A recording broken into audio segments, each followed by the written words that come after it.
terima kasih juga untuk tim pujian. Tadi luar biasa ya. Ibu Eni, Kak Mei, dan juga Pak Andi. Tepuk tangan buat mereka, Ibu Bapak. Luar biasa ya semangatnya. Selalu sukacita kalau mereka yang bawakan pujian penyembahan. Saya pengen tanya, apakah suara saya terdengar cukup jelas?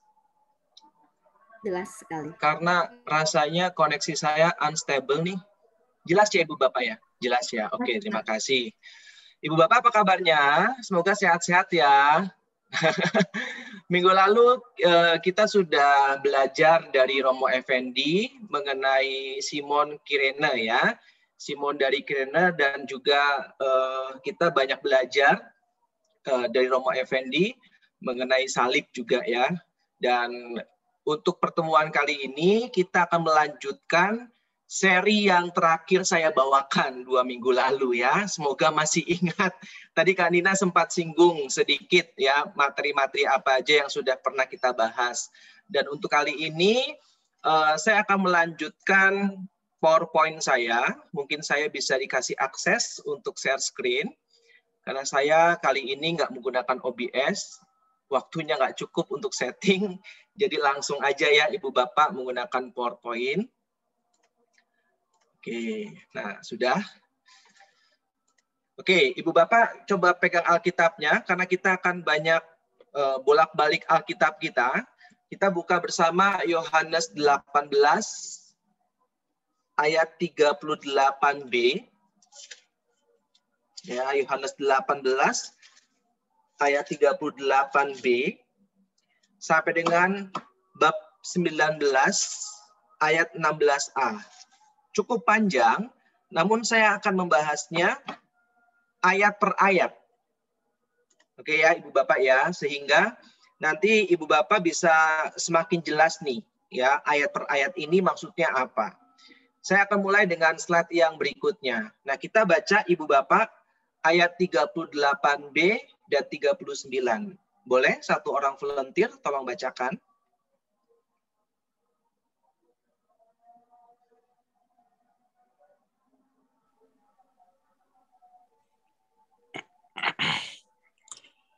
Pilatus tidak mendapatkan kesalahan pada Yesus. Pilatus mengusulkan untuk membebaskan seseorang. Hal ini ia lakukan usaha untuk mengurangi kegelisahannya.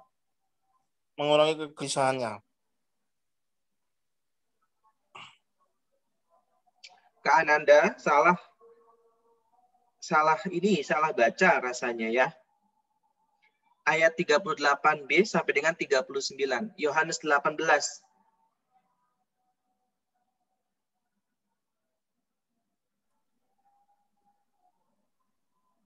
Bisa Halo, saya Kak bantu? Ya, silakan Ibu Eni, terima kasih. Ya, Yesus dihukum mati. Sesudah mengatakan demikian, keluarlah Pilatus lagi mendapatkan orang-orang Yahudi dan berkata kepada mereka, "Aku tidak mendapati kesalahan apapun padanya. Tetapi pada kamu ada kebiasaan bahwa pada Paskah aku membebaskan seorang bagimu. Maukah kamu supaya aku membebaskan raja orang Yahudi bagimu?" Baik, terima kasih Ibu Eni. Ya, sama-sama. Ayat 38b mengatakan bahwa sesudah mengatakan demikian, ya, keluarlah Pilatus mendapatkan orang-orang Yahudi. Ya, ada kata lagi di sana. Keluarlah Pilatus lagi. Jadi sudah berkali-kali Pilatus itu seperti gosokan Ibu Bapak. Ya, keluar masuk, keluar masuk. Saya pernah jelaskan 2 minggu lalu itu ada maknanya bahwa Pilatus itu sedang berada dalam dilematis, dalam sebuah pilihan ya antara memilih kegelapan di luar sana atau justru di dalam istananya yang ada sang terang ilahi yaitu Yesus Kristus. Jadi sedang bingung, sedang galau, keluar masuk, mau memilih kegelapan atau memilih terang, ya.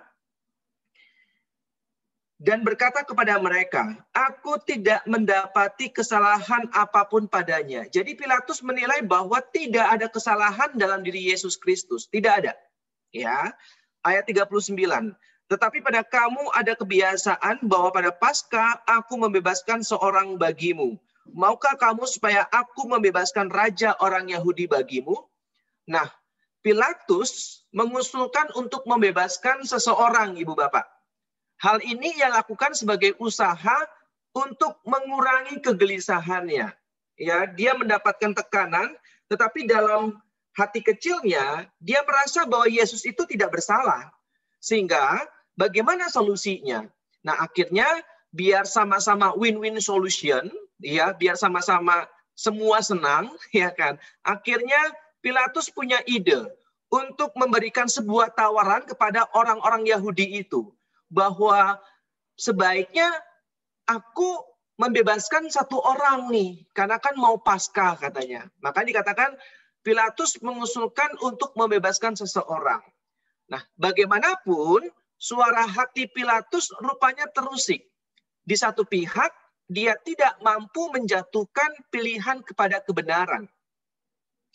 Tetapi di lain pihak, dia masih berusaha mendamaikan dua pihak yang berkonflik, yaitu Yesus dan orang-orang Yahudi. Nah, Ibu Bapak, saya coba untuk merefleksikan ayat 39 ini.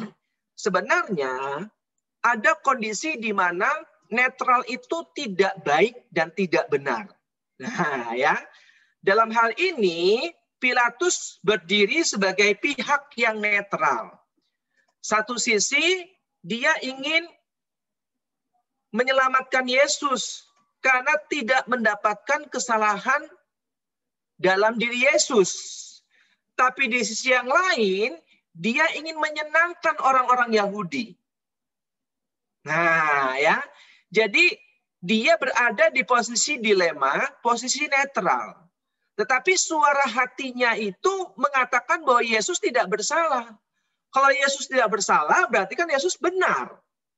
Nah, kalau misalkan Yesus benar, kenapa tidak berpihak kepada Yesus? Nah, dalam hal inilah saya berpikir bahwa ada keadaan-keadaan tertentu bahwa netral itu tidak baik. Netral itu tidak benar kalau kita memang tahu kebenarannya itu apa. Ya. Kecuali kalau kita tidak tahu siapa yang benar. Tetapi kalau kita tahu siapa yang benar, maka sebaiknya kita hidup di dalam kebenaran itu. Ya. Karena mungkin kita sama-sama nggak enak mungkin. Dua-duanya teman kita, dua-duanya sahabat kita, udah deh damai aja. Padahal tahu yang benar siapa, yang salah siapa. Nah, makanya Pilatus masih terus berusaha untuk mendamaikan kedua belah pihak ini. Saya pernah jelaskan 2 minggu lalu bahwa yang namanya kebenaran dan dosa itu nggak bisa didamaikan, Ibu Bapak. Ya kan? Nggak bisa didamaikan. Yang namanya kebenaran, Yesus, ya kan, dan juga yang namanya dosa, waktu itu konteksnya orang-orang Yahudi yang mau menyalibkan dia, itu tidak bisa didamaikan. Nggak bisa. Jadi ada kalanya memang hal-hal tertentu tidak bisa didamaikan, Ibu Bapak. Iya kan? Udah deh, damai aja, damai itu indah. Betul.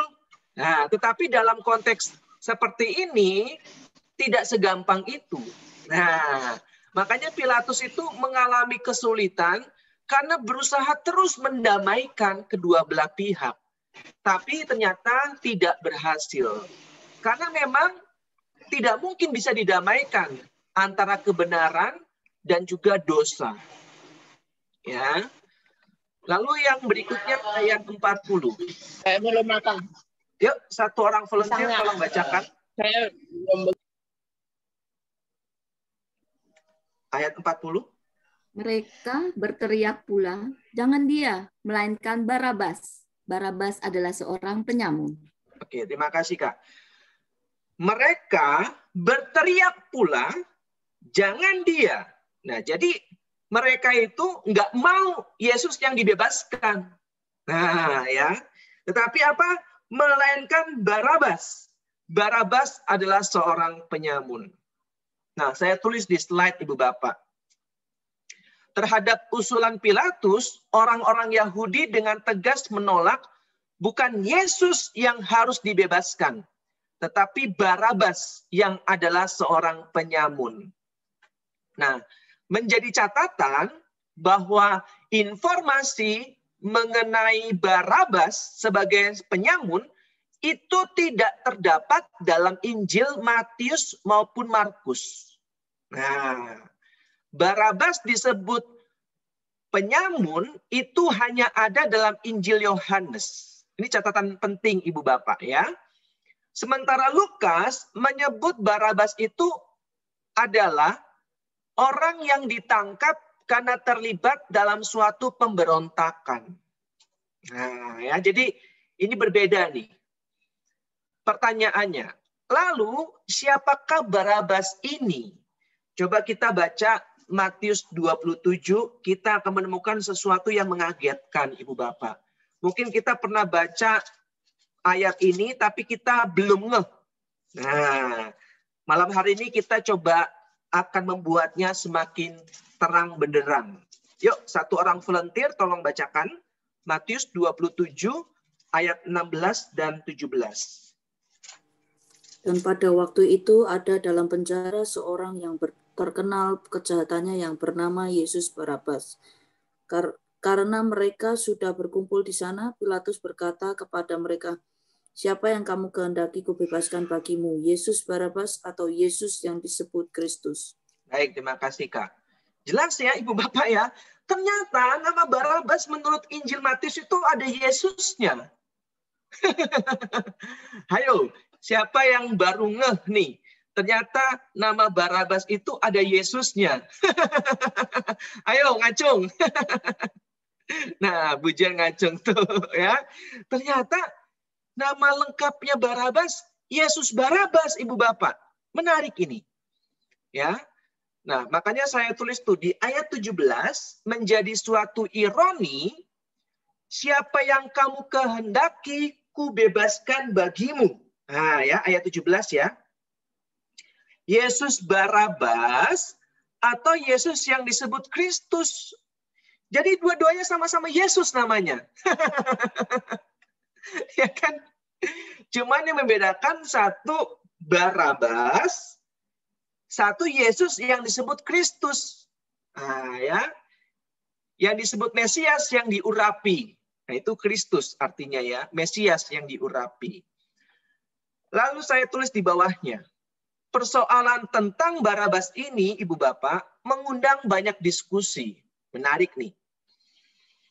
Secara etimologis itu ilmu yang membahas sebuah kata dari asal katanya, ya, sebuah istilah dari asal katanya, pernah diusulkan 3 kemungkinan. Nah, ini saya tawarkan Ibu Bapak, ya, kata Barabas. Yang pertama, itu dari kata bar dan raban. Bar itu artinya anak atau pengikut. Ibu Bapak kalau pernah tahu kisah seorang buta yang minta Tuhan Yesus sembuhkan, siapa namanya? Bartolomeus. Bartimeus. Nah, Bartimeus. Sebenarnya Bartimeus itu bukan nama si pengemis itu. Bar itu artinya anak dan Timeus itu nama orang. Berarti orang buta itu anak dari seorang yang namanya Timeus. Itu maksudnya Ibu Bapak. Ya, karena bar itu artinya anak. Anaknya Timeus. Berarti Timeus itu lebih dikenal. Ya, Timeus. Jadi Bartimeus itu anaknya Timeus. Nah, kalau Barabas itu dari kata baraban. Ini menurut beberapa ahli ya. Berarti bar itu anak atau pengikut, raban itu guru atau orang terkemuka. Jadi Barabas itu artinya yang pertama adalah pengikut atau anak dari seorang guru atau pengikut dari orang yang terkemuka. Ya, itu arti kata Barabas yang pertama. Lalu yang kedua, arti kata Barabas itu dari 2 kata juga, bar dan abas. Anak dari seorang yang bernama Abas. Nah, tadi ya Bartimeus, anak dari seorang yang bernama Timeus. Kalau Barabas, anak dari seorang yang bernama Abas. Nah, lalu yang ketiga, ini yang paling keren. Barabas dari 2 kata, bar dan aba. Ya, kita tahu Aba artinya apa? Bapa. Ya, jadi anak dari Bapa. Anak dari Bapa. Yesus Barabas. Yesus kita tahu, ya kan? Dari kata Yehosua, Allah yang menyelamatkan. Nah, itu arti kata Yesus, ya. Allah yang menyelamatkan. Aba, ya, itu artinya Bapa. Barabas artinya Barabas. Baraba, anak dari Bapa. Nah, sedangkan satunya Yesus Kristus. Ya. Usulan ini menarik, Ibu Bapak. Kenapa? Karena tuduhan terhadap Yesus Kristus, ya, Yesus kita, ya, sebenarnya berkisar pada kata-kata Yesus yang menganggap, saya typo ya, yang menganggap diri sebagai anak Allah. Jadi ini Injil Yohanes menarik banget nih, dan Injil yang lainnya juga, termasuk Matius ya, Yesus Barabas gitu kan, menampilkan dua tokoh, satu Yesus Kristus, satu Yesus Barabas. Satu yang apa ya, yang mengakui dirinya adalah anak Allah. Yesus Kristus kan selalu bilang anak Allah. Tetapi satunya lagi Yesus Barabas secara harafiah artinya adalah anak Bapa, anak Allah. Nah, jadi dua-duanya itu anak Allah. Ya kan? Satunya mengatakan dirinya anak Allah, tetapi satunya secara harafiah artinya anak Allah. Nah, ya, ini menarik nih. Coba kita buka Yohanes 19 ayat 7. Ini salah satu bukti bagaimana Yesus menyatakan dirinya adalah anak Allah. Satu orang volunteer yang sudah ketemu, tolong bacakan.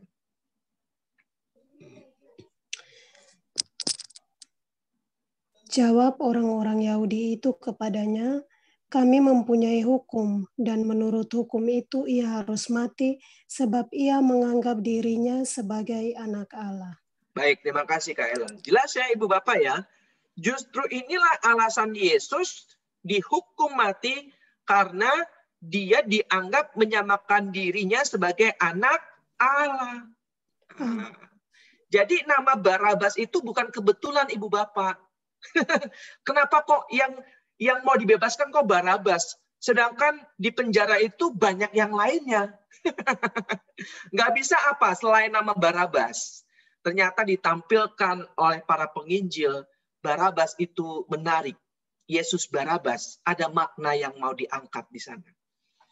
Ya, saya menangkap bahwa pesan ini bahwa kita itu harus menangkap dan mengenal Yesus itu dengan cara yang tepat, dengan cara yang baik, dengan cara yang benar. Jangan asal-asalan. Nah, kalau kita berdoa di dalam nama Yesus. Nah, Yesus siapa? Yesus Barabas, jangan-jangan. Ya, paham ya Ibu Bapak ya? Yesus dari Nazaret, nah itu juga bagus karena udah jelas yang dari Nazaret Yesus Kristus. Tapi kalau misalkan Yesus, nah Yesus siapa? Karena ada Yesus Barabas nih sekarang. Ya, oke, saya lanjutkan ya Ibu Bapak ya. Lalu kemudian kita ke ayat berikutnya, Yohanes 19 ayat 1 sampai dengan 3. Silakan Ibu Bapak, satu orang volunteer bacakan.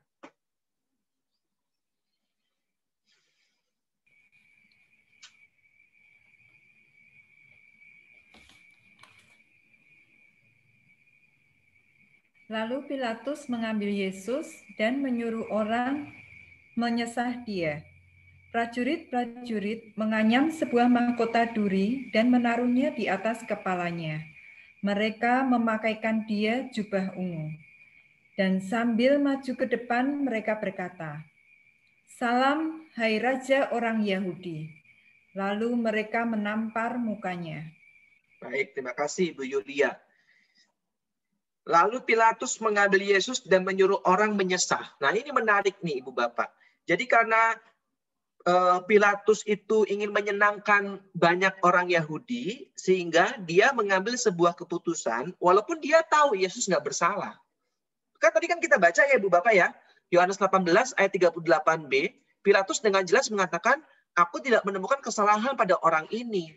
Nah kalau dia udah tahu itu Yesus nggak bersalah, kenapa harus disesah? Betul nggak Ibu Bapak? Ya kan? Ibaratnya polisi tahu bahwa pengendara sepeda motor itu tidak bersalah, patuh terhadap rambu-rambu lalu lintas. Surat-suratnya lengkap. Lalu kenapa masih ditilang? Nah, itu kan menjadi pertanyaan besar. Nah, ya.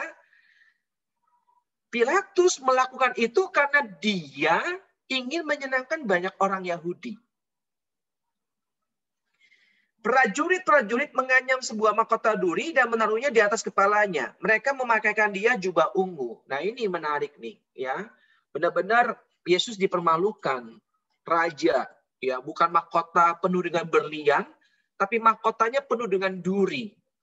Dan durinya itu dari pohon onak namanya Ibu Bapak. Yang panjang durinya itu kurang lebih 20 cm, 10 sampai dengan 20 cm. Kalau misalkan petani di Israel itu kalau misalkan mau mengambil durinya itu nggak bisa sembarangan, pelan-pelan pakai sarung tangan. Karena kalau misalkan terbesit, kena sedikit gitu ya, luka dari duri pohon onak itu, maka itu akan menimbulkan demam. Karena durinya itu beracun. Nah, itu yang terjadi dalam diri Yesus Kristus. Bahwa dia dimahkotai duri dari pohon onak. Dan durinya itu nggak cuma satu, Ibu Bapak. Bisa dibayangkan betapa menderitanya Yesus saat itu. Baik fisik maupun mental, Ibu Bapak. Dan setelah itu dikatakan bahwa mereka memakaikan dia jubah ungu. Ya kan? Ini ngejek juga nih. Ya kan? Jubah kita tahu lambang kebesaran. Jadi Yesus benar-benar dihina sehabis-habisnya. Bukan jubah yang mewah, bukan jubah yang megah, tapi jubah yang sangat sederhana. Dan sambil maju ke depan mereka berkata, "Salam hai Raja orang Yahudi." Raja kok ditampar. Lalu mereka menampar mukanya. Menyedihkan ya Ibu Bapak ya. Ya kan? Raja kok ditampar. Ini kan ngejek banget. Tetapi Yesus diam 1000 bahasa. Ya, ada kalanya Yesus berbicara, ada kalanya Yesus diam. Ya. Pilatus keluar lagi dan berkata kepada mereka, "Lihatlah, aku membawa dia keluar kepada kamu, supaya kamu tahu bahwa aku tidak mendapati kesalahan apapun kepadanya." Jadi 2 kali, Ibu Bapak, Pilatus mengatakan kepada banyak orang bahwa Yesus tidak bersalah. Berarti kan Pilatus nggak bodoh. Pilatus kan sadar, penuh kesadaran. Oke lah kalau sekali mungkin lagi nggak sadar, lagi melamun. Ya kan? Tapi kalau sampai 2 kali, berarti kan Pilatus benar-benar menyadari bahwa Yesus benar-benar tidak bersalah. Lalu yang berikutnya, ayat 4 sampai dengan ayat 8, nanti tolong dibacakan, disiapkan dulu. Akan bacakan yang ada di slide Ibu Bapak. Pilatus begitu terdesak sehingga terpaksa,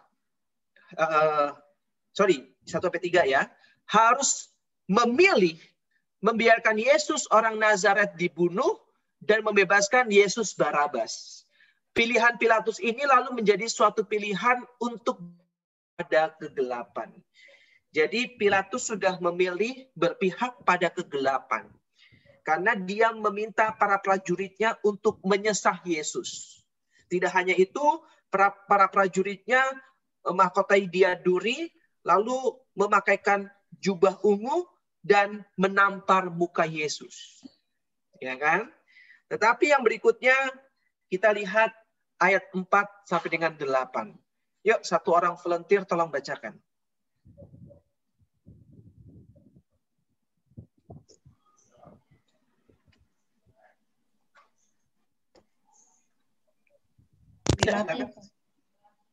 Monggo.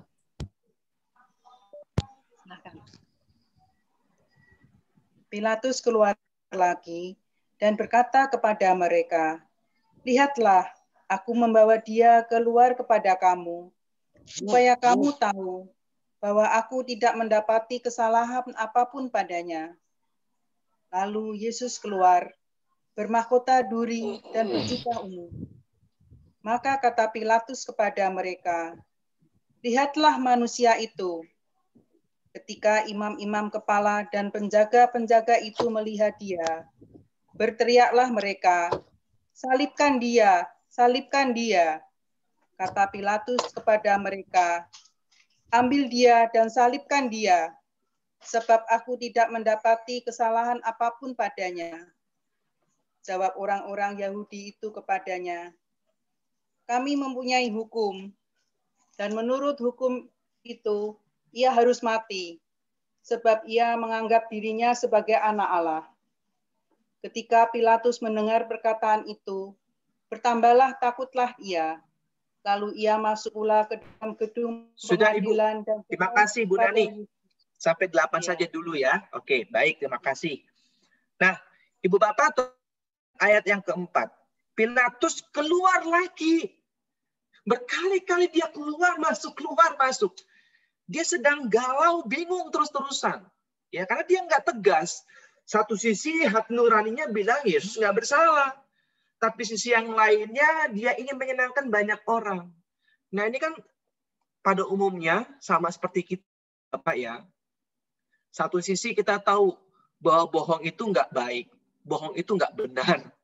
Tapi karena takut nanti ketahuan, jadi lebih baik bohong. Sehingga ada istilah white lies, bohong demi kebaikan. Padahal bohong tetaplah bohong gitu kan. Bohong ya dosa gitu kan. Tidak ada bohong demi kebaikan. Mungkin demi kebaikan hanya untuk sementara. Tapi nanti kalau misalkan ketahuan apa yang benar, maka itu akan membuat situasi semakin runyam. Betul nggak Ibu Bapak? Ya. Jadi sebaiknya kita jujur. Nah, namun kita seringkali negosiasi. Kita udah tahu yang benar seperti apa, tetapi kita masih terus negosiasi. Tuhan nggak apa-apa deh sekali-sekali bohong. Tuhan nggak apa-apa deh sekali-sekali nggak doa. Tuhan nggak apa-apa deh sekali-sekali nggak baca firman. Selalu ada negosiasi. Padahal kita tahu yang benar seperti apa. Nah itu yang terjadi dalam diri Pilatus, Ibu Bapak. Pilatus tahu sekarang yang benar itu Yesus. Yesus nggak salah. Tapi karena dia mau bernegosiasi, dia takut nanti jabatannya dicopot. Sehingga dia ingin menyenangkan banyak orang. Ya. Ini juga sering terjadi di kantor mungkin. Kita jujur, teman-teman kita nggak jujur. Tapi kita nggak berani melaporkan ke atasan kita kalau teman-teman kita nggak jujur. Kenapa? Takut dimusuhi. Takut dianggap sok suci. Padahal kita tahu kebenarannya ya kita harus lapor. Hal yang tidak baik, hal yang tidak jujur, kita tahu kok diam saja. Nah, nanti saya akan minta Ibu Bapak coba baca Yehezkiel. Sekarang aja deh ya.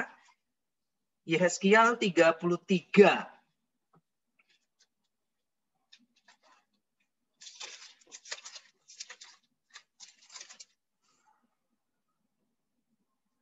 Ayat 8 sampai dengan 9. Kalau enggak dimulai dari 7 dulu deh. Yehezkiel 33 ayat 7 sampai dengan 9. Satu orang volunteer tolong bacakan. Ini jelas sekali nih Ibu Bapak. Dan engkau anak manusia, aku menetapkan engkau menjadi penjaga bagi kaum Israel. Bila mana engkau mendengar sesuatu firman daripadaku, peringatkanlah mereka demi namaku.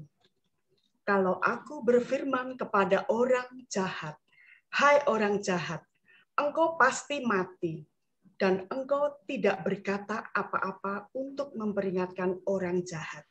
Itu supaya bertobat dari hidupnya. Orang jahat itu akan mati dalam kesalahannya. Tetapi aku akan menuntut pertanggungan jawab atas nyawanya daripadamu. Tetapi jikalau engkau memperingatkan orang jahat itu supaya ia bertobat dari hidupnya, tetapi ia tidak mau bertobat, ia akan mati dalam kesalahannya, tetapi engkau telah menyelamatkan nyawamu. Baik, terima kasih Bu Vero. Suaranya enak sekali. Oke, Ibu Bapak jelas ya?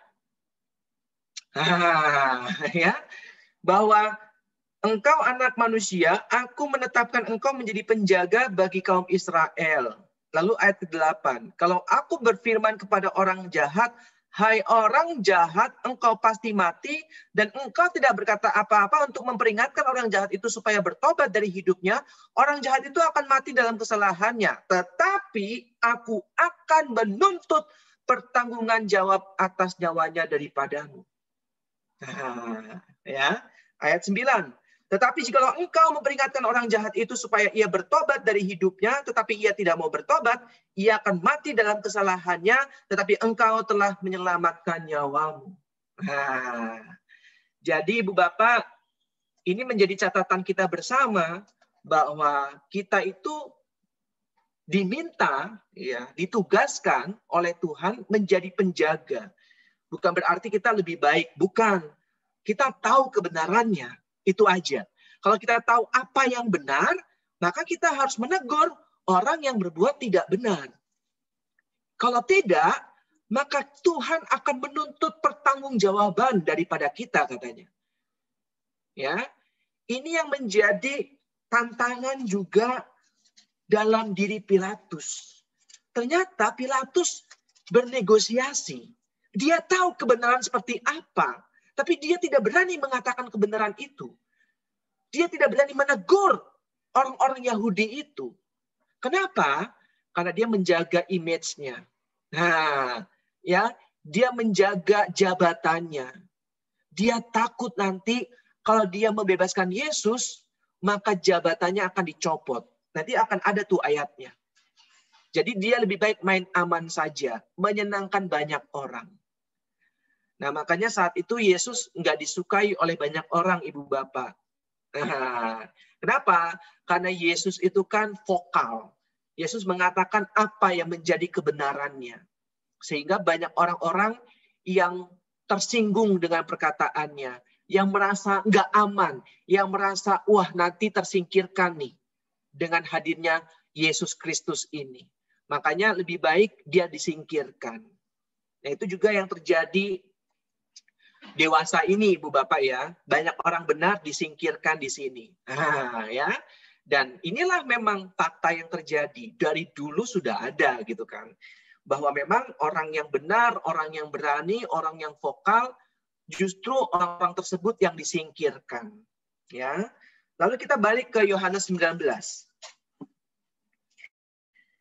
Kita lihat tuh. Ungkapan di ayat yang ke-5, Ibu Bapak. Setelah Pilatus bilang untuk yang kedua kalinya, aku tidak mendapat kesalahan apapun daripadanya. Lalu Yesus bermahkotakan Ibu Bapak. Ya, dan berjubah ungu. Tuh digambar tuh saya kasih lihat ya gambaran di Google ya. Saya ambil. Aduh, sangat menyedihkan ya Ibu Bapak ya. Dihina, dipermalukan di depan banyak orang.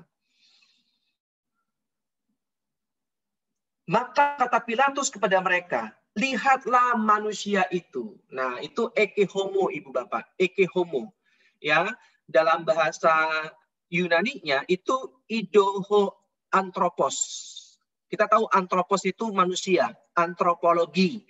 Ibu Bapak pasti belajar ya, antropologi ilmu yang mempelajari mengenai manusia. Ya, karena antropos itu artinya manusia. Nah, eke homo pasti pernah dengar. Nah, itu artinya lihatlah itu atau lihatlah manusia itu, eke homo ya. Nah, ungkapan ini membingungkan para ahli, Ibu Bapak. Jadi, ungkapan lihatlah orang itu atau lihatlah manusia itu, eke homo, itu membingungkan banyak ahli. Banyak ahli mengkaitkan dengan Zakaria 6 ayat 12. Ayo Ibu Bapak, kita buka Zakaria 6 ayat 12. Yuk, yang sudah ketemu tolong bacakan. Nah, bingung ya, Zakaria di mana gitu.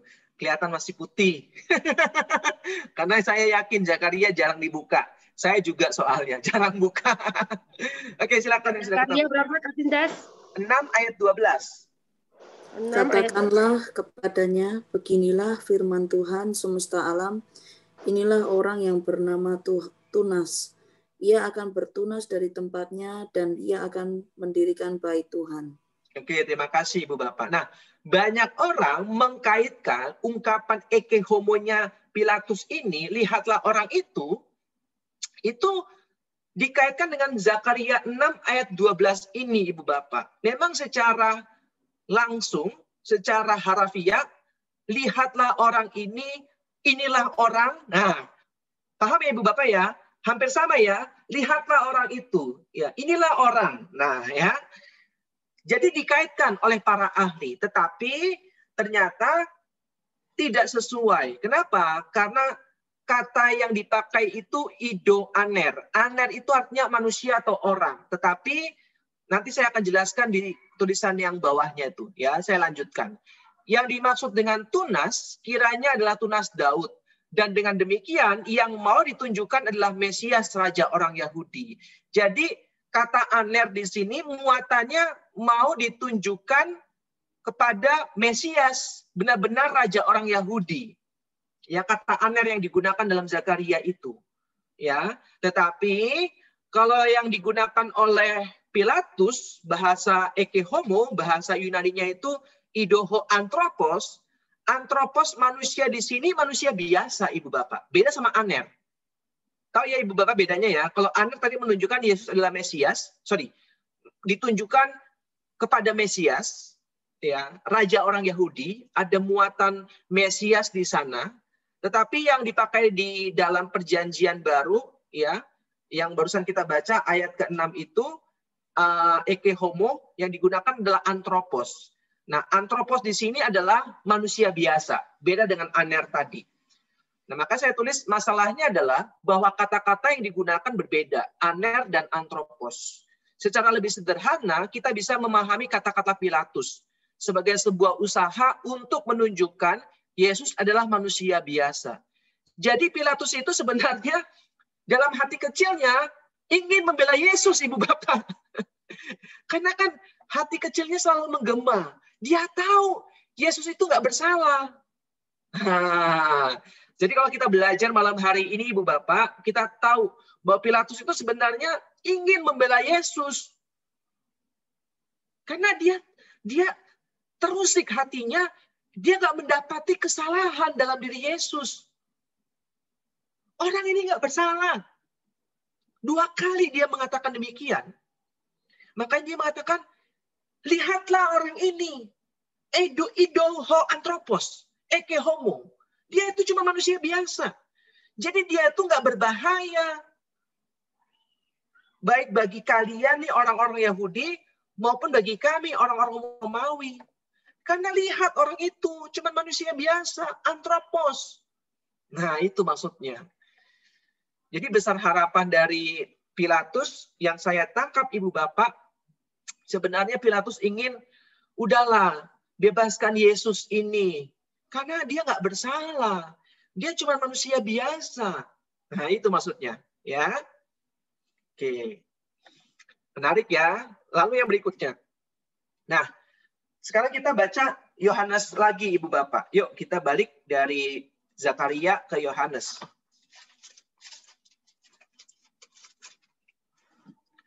Sekarang kita baca ayat yang ke-6 ya, Ibu Bapak ya. Setelah kita baca eke homo, ya, idoho anthropos tadi. Sekarang kita baca ayat yang ke-6. Ketika imam-imam kepala dan penjaga-penjaga itu melihat dia, berteriaklah mereka, salibkan dia, salibkan dia. Kata Pilatus kepada mereka. Nah, inilah momen di mana Pilatus sudah tidak tahu harus berbuat apa. Oleh sebab itu Pilatus tidak mau mengambil resiko. Dia orang yang oportunis. Ambil aja dia. Dan salibkan dia. Nah, ya. Padahal dia tahu dalam hati kecilnya Yesus nggak bersalah.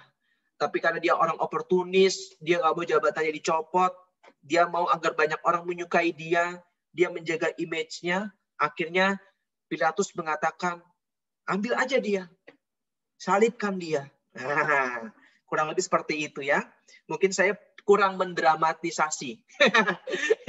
Mungkin Ibu Bapak yang kayak misalkan Bu Jen, yang orang teater mungkin bisa mendramatisasi lebih daripada saya. Ya kan? Lalu yang berikutnya, sebab aku tidak mendapati kesalahan apapun padanya. Lagi-lagi Pilatus ngomong itu, Ibu Bapak. Berarti total berapa kali Pilatus mengatakan, aku tidak menemukan kesalahan padanya? 3 kali, Ibu Bapak. 3 kali. Lagi-lagi kita menemukan angka 3 di sana. Lalu ketika Pilatus mendengar perkataan itu, ayat 7 dulu ya. Jawab orang-orang Yahudi itu kepadanya, kami mempunyai hukum dan menurut hukum, ia harus mati. Sebab ia menganggap dirinya sebagai anak Allah. Lalu ayat ke-8 nih. Ketika Pilatus mendengar perkataan itu, bertambah takutlah ia. Ternyata Pilatus itu takut. Kata bertambah takutlah ia berarti ternyata ketakutan menguasai Pilatus.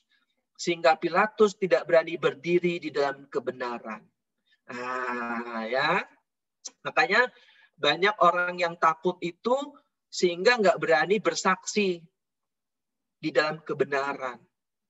Tadi ya, takut nanti ditolak, takut dimusuhi teman-teman kantornya, takut nanti dianggap sok suci, sehingga nggak berani mengatakan kebenaran.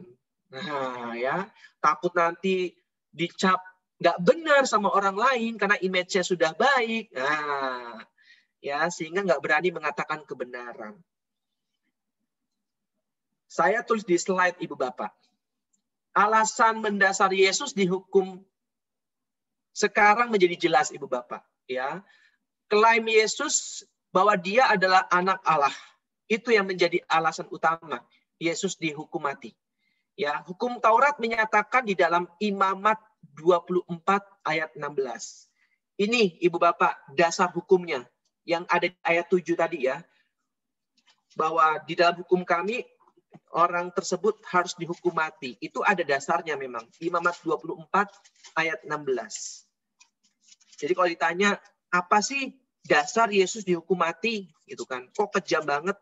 Nah, itu ada di dalam Imamat 24 ayat 16. Yuk, satu orang volunteer tolong bacakan. Siapa yang menghujat nama Tuhan, pastilah ia dihukum mati dan dilontari dengan batu oleh seluruh jemaah itu, baik orang asing maupun orang Israel asli. Bila ia menghujat nama Tuhan, haruslah dihukum mati. Baik, terima kasih Bu Eni. Jelas ya Ibu Bapak ya? Yesus kan dianggap menghujat Tuhan. Ingat, Tuhan huruf kapital semua. YHWH, ya kan, Adonai. Nah, jadi wajar bagi mereka yang menganggap Yesus itu menghujat Allah. Karena menyamakan dirinya seperti Allah. Dan menilai dirinya anak Allah. Tetapi yang menarik di sini hukumannya bukan disalib. Tetapi apa Ibu Bapak? Dilempari dengan roti. Kalau dilempari roti mah enak ya. Dengan batu. Ya. Nah, 2 minggu lalu saya jelaskan Ibu Bapak. Kenapa kok nggak dilempari dengan batu, tetapi kok disalib? Ada yang masih ingat nggak? Ayo, coba buka catatannya. Ayo dong. Yes. Gimana kalimatnya, Kak Ellen? Karena kalau dirajam, Yesus jatuhnya ke bawah, artinya di bumi. Tapi kalau disalibkan, ditinggikan. Yes, betul Kak Ellen. Dasarnya mana? Nyatet nggak? 2 minggu lalu. Saya kasih ayat-ayatnya tuh. Ya, oke, nggak apa-apa. Karena kita nggak bahas itu. Tapi setidaknya jawabannya benar. Ya, dibuka catatannya ya. Nah, kalau dirajam, Ibu Bapak, itu dihempaskan dari bumi. Kan dilemparkan, dia jatuh gitu kan. Dihempaskan dari bumi. Sedangkan Yesus itu mengatakan bahwa anak manusia itu akan ditinggikan. Nah, itu nubuat Yesus tuh. Makanya dengan disalib, artinya bahwa Yesus ditinggikan. Orang-orang di bumi melihat Yesus di atas. Nah, ya. ditinggikan gitu kan. Seperti di Perjanjian Lama, orang yang takut ular kalau melihat ular yang ditinggikan, ular tembaga, maka akan selamat. Nah, demikian juga manusia yang melihat Yesus yang tersalib ditinggikan di atas bumi, maka akan diselamatkan. Wah, menarik nih ya. Nah itu ya, jadi kalau ada yang tanya, lah ini kok dilempari batu, tapi kok Yesus disalib? Nah setidaknya kita sudah tahu jawabannya seperti apa. Ya, oke. Dan saya lanjutkan ya, kita mengetahui bahwa sepanjang Injil Yohanes, Yesus memang berulang kali mengatakan hal tersebut. Coba kita buka Yohanes 5 ayat 18. Yuk, satu orang volunteer. Yohanes 5 ayat 18.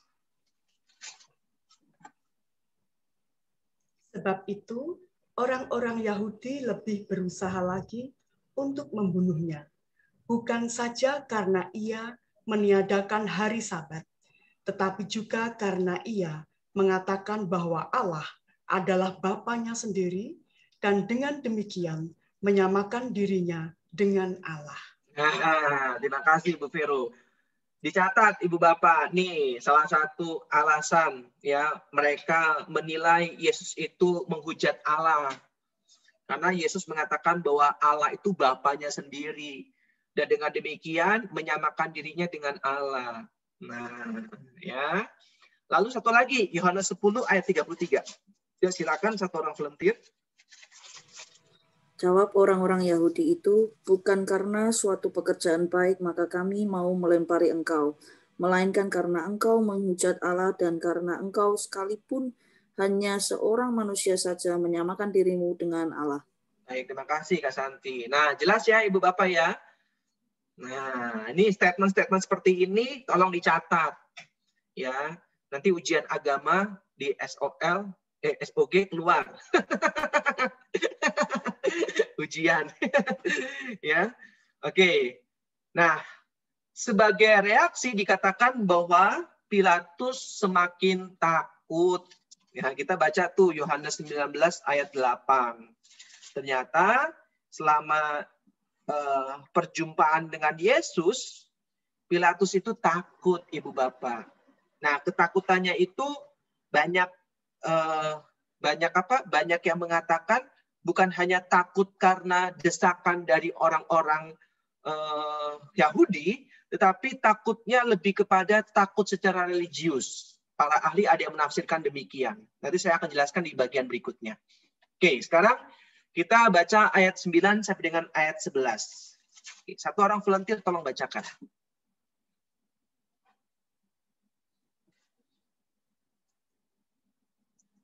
Ya, silakan.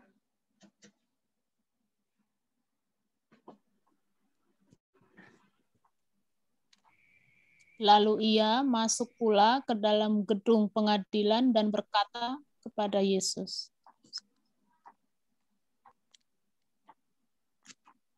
Betul, Ibu. Terus? Dari manakah asalmu? Tetapi Yesus tidak memberi jawab kepadanya. Maka kata Pilatus kepadanya, tidakkah engkau mau bicara dengan aku? Tidakkah engkau tahu bahwa aku berkuasa untuk membebaskan engkau dan berkuasa juga untuk menyalibkan engkau? Yesus menjawab, engkau tidak mempunyai kuasa apapun terhadap aku. Jikalau kuasa itu tidak diberikan kepadamu, jikalau kuasa itu tidak diberikan kepadamu dari atas, sebab itu dia yang menyerahkan aku kepadamu lebih besar dosanya. Oke, terima kasih. Burut ya. Terima kasih ya, Ibu. Kak. Sama-sama, Kakak. Nah, Ibu Bapak, kita perhatikan ayat 9. Ya. Lalu ia masuk pula ke dalam gedung pengadilan dan berkata kepada Yesus, dari manakah asalmu? Ternyata Pilatus dari keluar masuk lagi. Gak tahu ini udah berapa kali keluar masuk ya. Dan masih penasaran dengan pribadi Yesus. Sehingga bertanya, dari mana sih asalmu itu? Gitu kan? Tetapi Yesus tidak memberi jawab kepadanya. Nah, saya tulis di situ ya, di slide. Pertanyaan ayat 9 itu sejajar dengan Yohanes 18 ayat 33. Ya. Namun kali ini Yesus diam 1000 bahasa, tidak menjawab sepatah kata pun. Wah, keren ya. Jadi ada saatnya Yesus diam, ada saatnya Yesus berbicara. Kalau pepatah Inggris kan bilang silent is gold, ya, diam itu emas. Tapi ada orang bijak menambahkan betul diam itu emas, tetapi orang yang berbicara di waktu yang tepat, mereka adalah berlian. Waduh. Jadi betul diam itu emas, tapi ada kalanya kita harus berbicara. Dan orang yang berbicara di waktu yang tepat, mereka adalah berlian. Ya. Jadi Yesus itu diam, bukan diam aja. Kalau dia ditampar kan Yesus pernah bilang apa? Kalau misalkan aku salah, tunjukkan salahku. Kalau misalkan tidak ada, kenapa engkau menampar aku? Betul nggak Ibu Bapak? Yesus pernah bilang seperti itu kan? Yesus nggak diam aja, nerimo. Ya enggak, gitu kan? Yesus juga pengen tahu nih, salahku di mana. Kalau salah, tunjukkan. Terus ada yang tanya, kalau kayak gitu kontras dong dengan apa yang Yesus firmankan. Yesus kan bilang, kalau ditampar pipi kanan, berikanlah pipi kiri. Kok ini enggak? Yesus nih enggak menjadi teladan. Yesus ditampar kok enggak diberikan pipi kiri, tetapi kok malah tanya, kenapa engkau menampar aku? Kan enggak seperti itu. Makanya kita harus menafsirkannya dengan cara yang benar, ya. Nanti kalau ada lain kesempatan, kita bisa masuk tuh kenapa kok Yesus bilang kalau ditampar pipi kanan berikanlah pipi kiri. Itu ada maksud dan tujuan Ibu Bapak, ya. Bukan kalau kita diintimidasi, kita dianiaya, kita dipukul, kita diam aja, enggak, ya. Yesus itu diam, tetapi Yesus juga ngomong. Yesus juga protes. Di mana salahku? Tolong tunjukkan. Kalau tidak bisa tunjukkan, kenapa engkau menampar aku? Nah, ya. Ayat 10 merupakan respon Pilatus terhadap sikap diam Yesus. Itu ayat 10. Mungkin karena jengkel dan tersinggung. Ya, itu ayat 10 bilang demikian. Maka kata Pilatus kepadanya, tidakkah engkau mau bicara dengan aku? Tidakkah engkau tahu bahwa aku berkuasa untuk membebaskan engkau dan berkuasa juga untuk menyalibkan engkau? Jadi Pilatus itu berpikir kalau dia punya kuasa terhadap Yesus. Tetapi lihat tanggapan Yesus. Apakah benar Pilatus mempunyai kuasa? Ini pertanyaannya Ibu Bapak. Ya. Yesus memberikan tanggapannya bahwa Pilatus tidak mempunyai kuasa kalau tidak datang dari atas. Coba kita perhatikan ayat 11.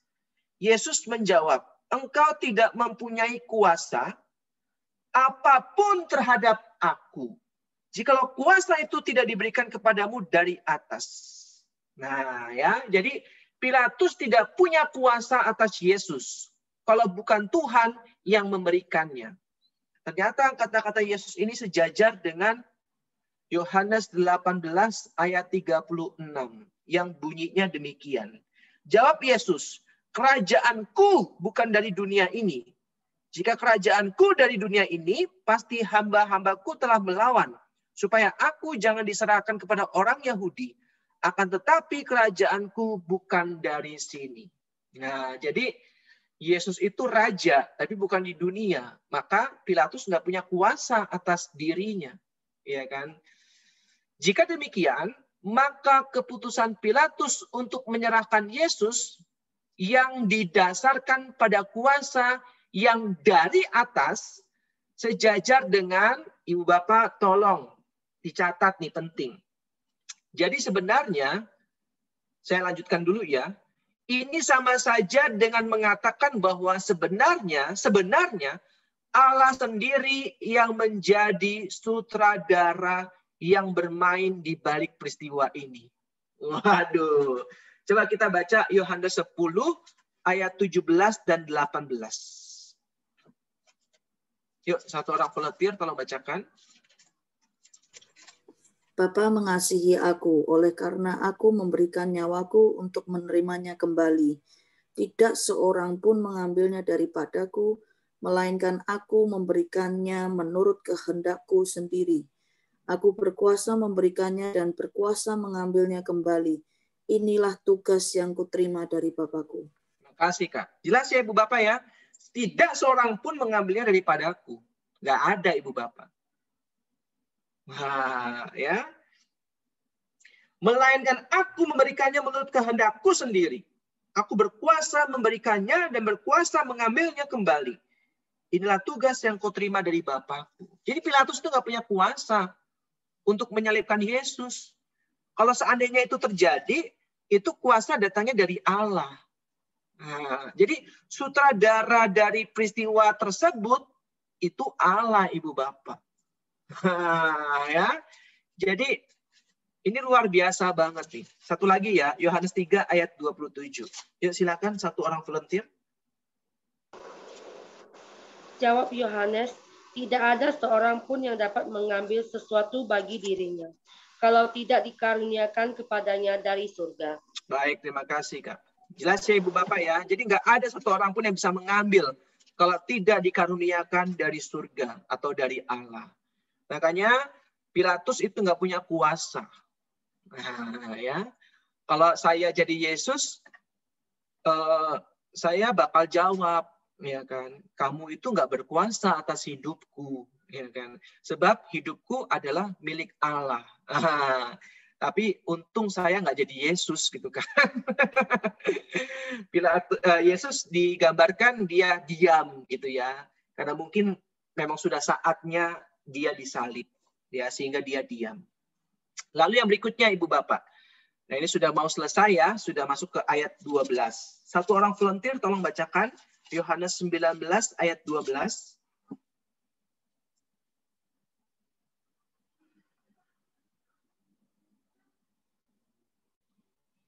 Ya, silakan. Sejak itu Pilatus berusaha untuk membebaskan dia, tetapi orang-orang Yahudi berteriak, "Jikalau engkau membebaskan dia, engkau bukanlah sahabat Kaisar. Setiap orang yang menganggap dirinya sebagai raja, ia melawan Kaisar." Oke, terima kasih Ibu. Jelas ya Ibu Bapak ya, setelah Yesus bilang ayat 11 tuh, engkau tidak mempunyai kuasa apapun terhadap aku. Jikalau kuasa itu tidak diberikan kepadamu dari atas, sebab itu dia yang menyerahkan aku kepadamu lebih besar dosanya. Jadi Pilatus takut ternyata, inilah ketakutan religius tadi. Ya kan? Karena jauh dari lubuk hatinya, dia mulai, jangan-jangan benar nih Yesus ini anak Allah gitu kan. Jangan-jangan benar nih Yesus ini Mesias gitu kan. Jadi dia takut secara religius ya Ibu Bapak ya, takut akan Allah juga Pilatus itu, ya kan? Karena jawaban Yesus yang sangat berkuasa, ya, penuh dengan daya, sehingga membuat Pilatus mengalami ketakutan. Nah, sejak itu Pilatus berusaha untuk membebaskan dia. Lagi-lagi Pilatus terus berusaha untuk membebaskan dia. Jadi ya bolehlah kita punya image sedikit positif dengan Pilatus ya Ibu Bapak ya. Karena selama ini mungkin image kita terhadap Pilatus itu mungkin negatif ya, mungkin ya. Kalau saya nggak belajar ini mungkin ya saya masih dengan image tentang Pilatus yang negatif. Orang yang oportunis, orang yang nyari kenyamanan, ya memang demikian. Tapi positifnya adalah dia tetap masih terus berusaha untuk membebaskan Yesus. Nah, ya. Setidaknya ada usaha lah ya. Seperti Allah yang menghargai kita karena usaha kita untuk bebas dari dosa. Ya. Setidaknya ada usaha. Jikalau engkau membebaskan dia, engkau bukanlah sahabat Kaisar. Setiap orang yang menganggap dirinya sebagai raja, ia melawan Kaisar. Nah, itu Ibu Bapak yang tadi saya ingin jelaskan. Pilatus masih berusaha membebaskan Yesus, tetapi orang-orang Yahudi memberikan reaksi yang sangat keras. Perhatikan, ungkapan sahabat Kaisar, ya, tampaknya bukan sekedar teman biasa. Jadi ungkapan sahabat Kaisar itu bukanlah sekedar teman biasa, Ibu Bapak, tetapi merupakan suatu gelar kehormatan yang dianugerahkan kepada mereka yang berjasa kepada Kaisar. Kaisar Roma tentunya ya. Kata-kata itu membuat Pilatus merasa terancam dari jabatannya, Ibu Bapak. Dia bisa saja dicopot dari jabatannya. Nah, ini sama mungkin ya, kita takut. Ya, tadi saya selalu bilang dimusuhi oleh teman-teman kita, dicopot dari jabatan kita karena jujur, nggak mau korupsi. Teman saya kan pernah seperti itu, Ibu Bapak. Teman saya itu untuk manipulasi pajak, karena dia orang yang hidup di dalam Tuhan, dia datang ke ruangan manajernya, dia bilang bahwa ini nggak benar, nggak boleh seperti ini. Dia juga tahu bahwa manajernya juga orang pelayanan, ya kan? Jadi dia berani mengatakan hal itu, tetapi manajernya bilang bahwa kamu nggak tahu apa-apa soal ini. Ya, ada kalanya kita nggak jujur. Sesuai dengan situasinya lah. Ya, nggak selalu kita harus hidup jujur dan benar. Lalu teman saya ini kecewa, dan akhirnya dia bergumul. Satu sisi dia butuh pekerjaan, tapi di sisi yang lainnya dia nggak bisa berbohong. Sehingga dia akhirnya mengambil keputusan, dia resign dari kantor itu. Ya, karena dia nggak bisa hidup dalam kebohongan. Nah itu, ya, dia nggak takut kehilangan pekerjaan selama dia hidup dalam kebenaran. Ya, oke. Terakhir nih, nah ini terakhir nih, ayat 13 sampai dengan 16a. Tolong satu orang bacakan, Ibu Bapak.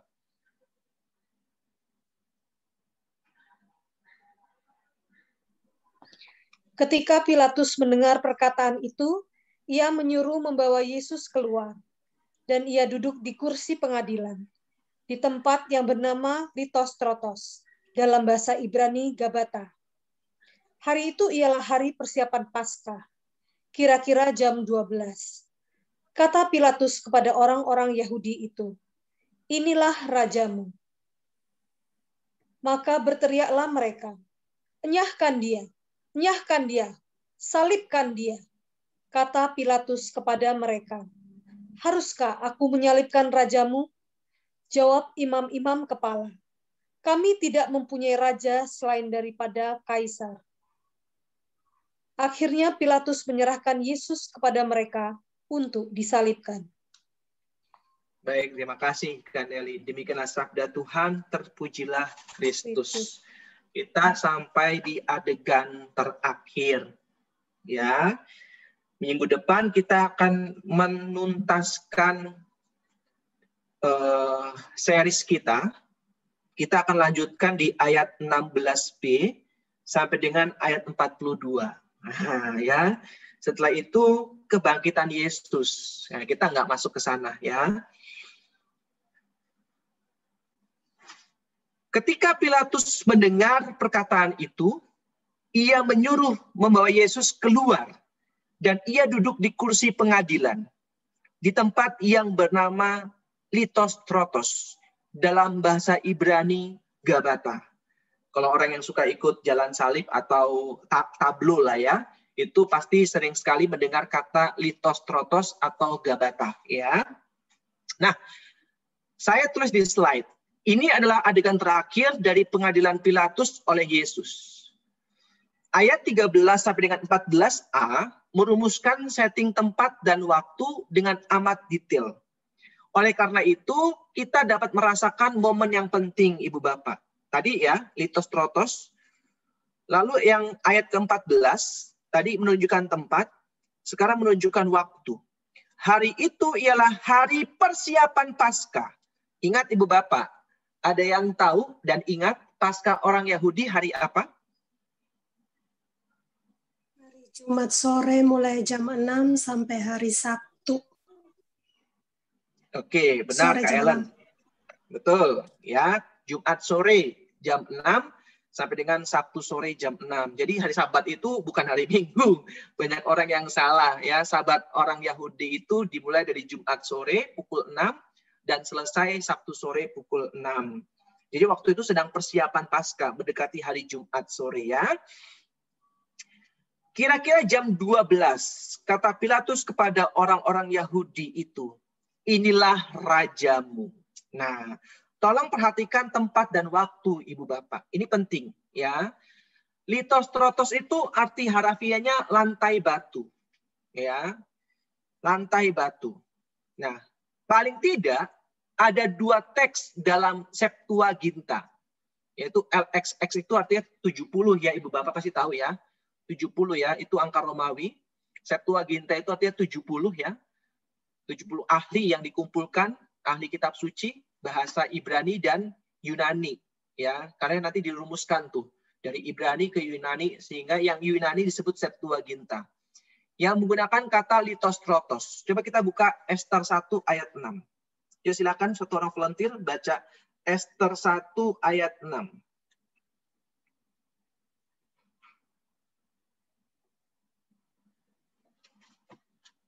Ya, silakan.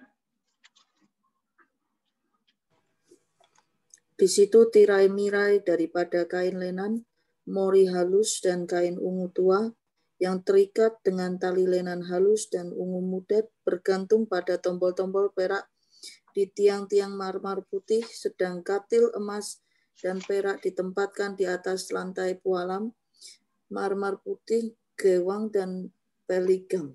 Oke, terima kasih Kak. Ada lantai pualam tuh. Lantai pualam itu artinya litostrotos ya.